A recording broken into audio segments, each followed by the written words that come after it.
I mean, it actually seems as an art historian, it's at your peril that you would not pay attention to this language, in the sense that hundreds of years have been of art history has gone into analyzing composition and how meaning is made specifically in painting or three-dimensional structures. It's not just what's depicted, it's how it's structured.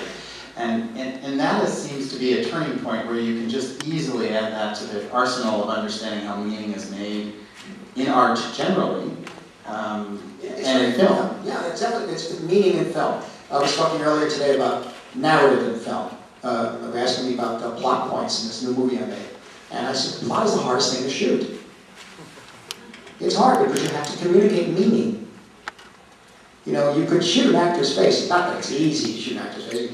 You work on him, you work on him or her, and discuss certain things. And very often, it's the Kuleshov experiment. You know, where the actor is looking and thinking about something he shot in San Francisco, he's looking. And then you cut to a bowl of soup in New York, and everybody cuts and they say, the guy's great, he's a great actor, he's hungry. And then they cut to a baby, and you cut back to the same shot of the guy, and they go, oh, he's wonderful, look what a great actor he is. He loves that baby, you know. This is the Kuleshov experiment done in the 20s, early 20s in Russia. And that's the power of cinema. Yet it's very difficult to, and that's when, interestingly enough, that's when a shot takes on its own meaning.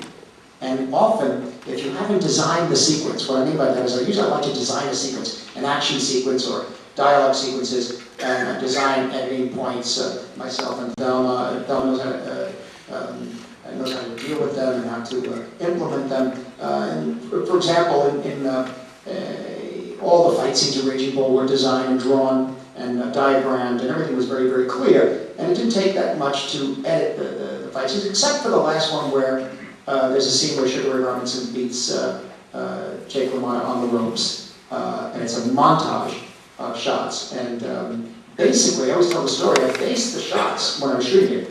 There were 36 setups, and I based them on the setups in the shower scene in Psycho. And I had frames of Psycho, and I started drawing and playing around. I have all the drawings. And I said, let me shoot it this way. A glove is different from a knife, and it's a very different situation, so you have to find different ways, light and shafts of light and shadow, explosions of water, blood, and that sort of thing. And it took 10 days to shoot the 36 setups, and they were going way over schedule. And then when we put it together, it was okay. But the original intent of the shots were based on another scene, you see. So these shots, even though they were shot in order, these shots took on a life of their own. And what she had to do was find which one worked against the other, which meant you lived with it. She kept cutting and trying and moving and saying, you know, this one has more power, this one gets weaker.